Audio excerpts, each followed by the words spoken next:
Alice's Adventures in Wonderland, Chapter 9. The Mock Turtle's Story. "You can't think how glad I am to see you again, you dear old thing," said the Duchess, as she tucked her arm affectionately into Alice's, and they walked off together. Alice was very glad to find her in such a pleasant temper, and thought to herself that perhaps it was only the pepper that had made her so savage when they met in the kitchen. "When I'm a duchess," she said to herself, not in a very helpful tone though, "I won't have any pepper in my kitchen at all. Soup does very well without. Maybe it's always pepper that makes people hot-tempered," she went on, very much pleased at having found a new kind of rule, "and vinegar that makes them sour, and chamomile that makes them bitter, and barley sugar, and such things that make children sweet-tempered. I only wish people knew that. Then they wouldn't be so stingy about it, you know." She had quite forgotten the Duchess by this time, and was a little startled when she heard her voice close to her ear. "You're thinking about something, my dear, and that makes you forget to talk. I can't tell you just now what the moral of that is, but I shall remember it in a bit." "Perhaps it hasn't one," Alice ventured to remark. "Tut, tut, child," said the Duchess. "Everything's got a moral, if only you can find it." And she squeezed herself up closer to Alice's side as she spoke. Alice did not much like her keeping so close to her, first because the Duchess was very ugly, and secondly because she was exactly the right height to rest her chin on Alice's shoulder, and it was an uncomfortably sharp chin. However, she did not like to be rude, so she bore it as well as she could. "The game's going on rather better now," she said by way of keeping up the conversation a little. "'Tis so," said the Duchess, "and the moral of that is, oh, 'tis love that makes the world go round." "Somebody said," Alice whispered, "that it's done by everybody minding their own business." "Ah, well, it means much the same thing," said the Duchess, digging her sharp little chin into Alice's shoulder as she added, "and the moral of that is, take care of the sense and the sounds will take care of themselves." "How fond she is of finding morals in things," Alice thought to herself. "I dare say you're wondering why I don't put my arm round your waist," the Duchess said after a pause. "The reason is that I'm doubtful about the temper of your flamingo. Shall I try the experiment?" "He might bite," Alice cautiously replied, not feeling at all anxious to have the experiment tried. "Very true," said the Duchess.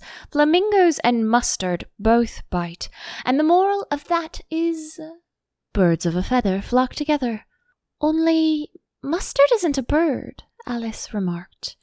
"Right as usual," said the Duchess. "What a clear way you have of putting things." "It's a mineral, I think," said Alice. "Of course it is," said the Duchess, who seemed ready to agree to everything that Alice said. "There's a large mustard mine near here, and the moral of that is, the more there is of mine, the less there is of yours." "Oh, I know," exclaimed Alice, who had not attended to this last remark. "It's a vegetable. It doesn't look like one, but it is." "I quite agree with you," said the Duchess, "and the moral of that is, be what you would seem to be, or, if you'd like to put it more simply, never imagine yourself not to be otherwise than what it might appear to others that what you were, or might have been, was not otherwise. Then what you had been would have appeared to them to be otherwise." "I think I should understand that better," Alice said very politely, "if I had it written down, but I can't quite follow it as you say it." "That's nothing to what I could say if I chose," the Duchess replied in a pleased tone. "Pray, don't trouble yourself to say it any longer than that," said Alice. "Oh, don't talk about trouble," said the Duchess. "I make you a present of everything I've said as yet." A cheap sort of present, thought Alice. I'm glad they don't give birthday presents like that. But she did not venture to say it out loud. Thinking again, the Duchess asked with another dig of her sharp little chin. I've a right to think, said Alice sharply, for she was beginning to feel a little worried.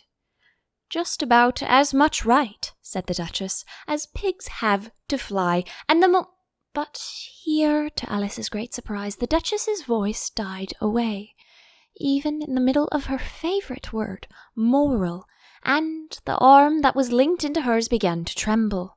Alice looked up, and there stood the Queen in front of them, with her arms folded, frowning like a thunderstorm. A fine day, Your Majesty, the Duchess began in a low, weak voice. Now I give you fair warning, shouted the Queen, stamping on the ground as she spoke. Either you or your head must be off, and that in about half no time. Take your choice. The Duchess took her choice, and was gone in a moment. Let's go on with the game, the Queen said to Alice, and Alice was much too frightened to say a word, but slowly followed her back to the croquet ground. The other guests had taken advantage of the Queen's absence and were resting in the shade. However, the moment they saw her, they hurried back to the game, the Queen merely remarking that a moment's delay would cost them their lives. All the time they were playing, the Queen never left off quarrelling with the other players and shouting, "Off with his head!" or "Off with her head!" Those whom she sentenced were taken into custody by the soldiers, who of course had to leave off being archers to do this, so that by the end of half an hour or so there were no archers left, and all the players except the King, the Queen, and Alice were in custody and under sentence of execution. Then the Queen left off, quite out of breath, and said to Alice, "Have you seen the Mock Turtle yet?" "No," said Alice. "I don't even know what a Mock Turtle is." "It's the thing Mock Turtle soup is made from," said the Queen. "I never saw one, or heard of one," said Alice. "Come on, then," said the Queen, "and he shall tell you his history." As they walked off together, Alice heard the King say in a low voice to the company generally, "You are all pardoned." "Come, that's a good thing," she said to herself, for she had felt quite unhappy at the number of executions the Queen had ordered. They very soon came upon a griffin, lying fast asleep in the sun. If you don't know what a griffin is, look at the picture. "Up, lazy thing," said the Queen, "and take this young lady to see the Mock Turtle, and hear his history. I must go back and see after some executions I ordered." And she walked off, leaving Alice alone with the griffin. Alice did not quite like the look of the creature, but on the whole she thought it would be quite as safe to stay with it as to go after that savage Queen. So she waited. The griffin sat up and rubbed its eyes. Then it watched the Queen till she was out of sight. Then it chuckled. "What fun!" said the griffin, half to itself, half to Alice. "What is the fun?" said Alice. "Why, she," said the griffin. "It's all her fancy that. They never executes nobody, you know. Come on."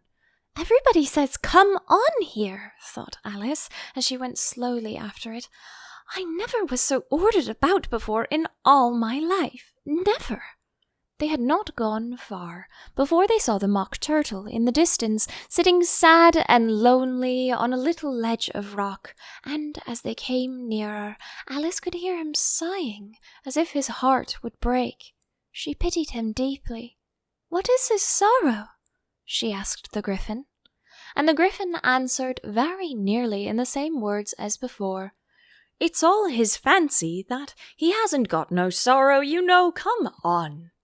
So they went up to the Mock Turtle, who looked at them with large eyes full of tears, but said nothing. "This here young lady," said the griffin, "she wants for to know your history, she do." "I'll tell it to her," said the Mock in a deep, hollow tone.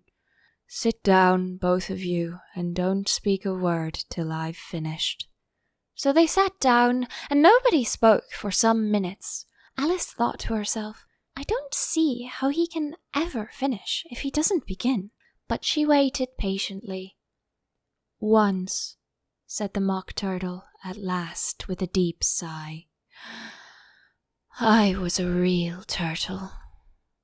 These words were followed by a very long silence, broken only by an occasional exclamation of "Carroll" from the Griffin, and the constant heavy sobbing of the Mock Turtle. Alice was very nearly getting up and saying, "Thank you, sir, for your interesting story," but she could not help thinking that there must be more to come, so she sat still and said nothing. "When we were little," the Mock Turtle went on at last more calmly, though still sobbing a little now and then, "we went to school in the sea. The master was an old turtle. We used to call him Tortoise." "Why did you call him Tortoise, if he wasn't one?" Alice asked. "We called him Tortoise because he taught us," said the Mock Turtle angrily. "Really, you are very dull."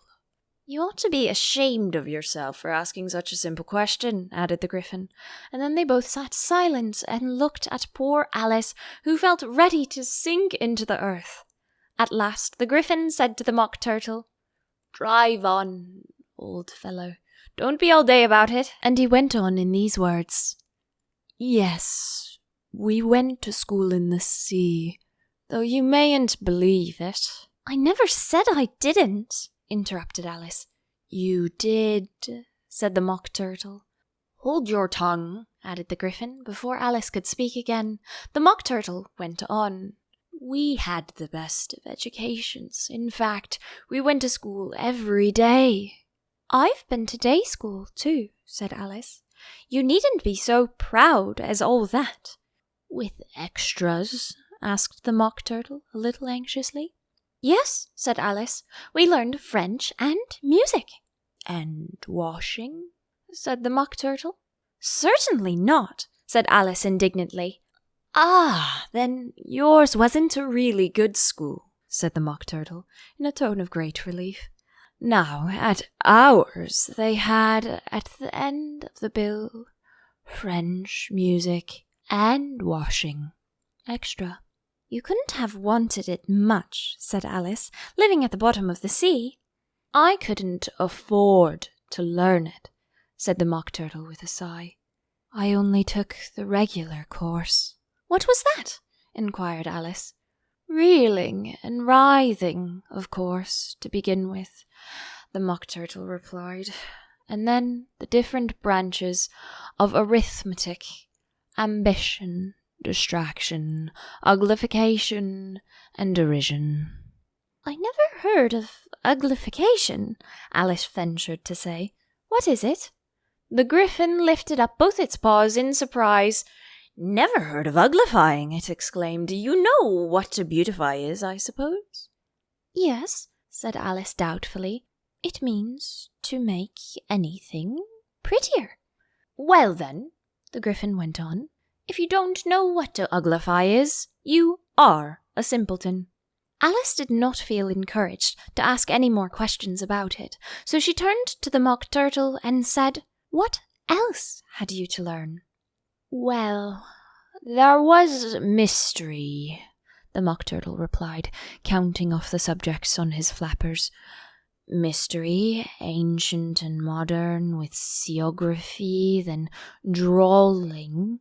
The drawling master was an old conger eel that used to come once a week.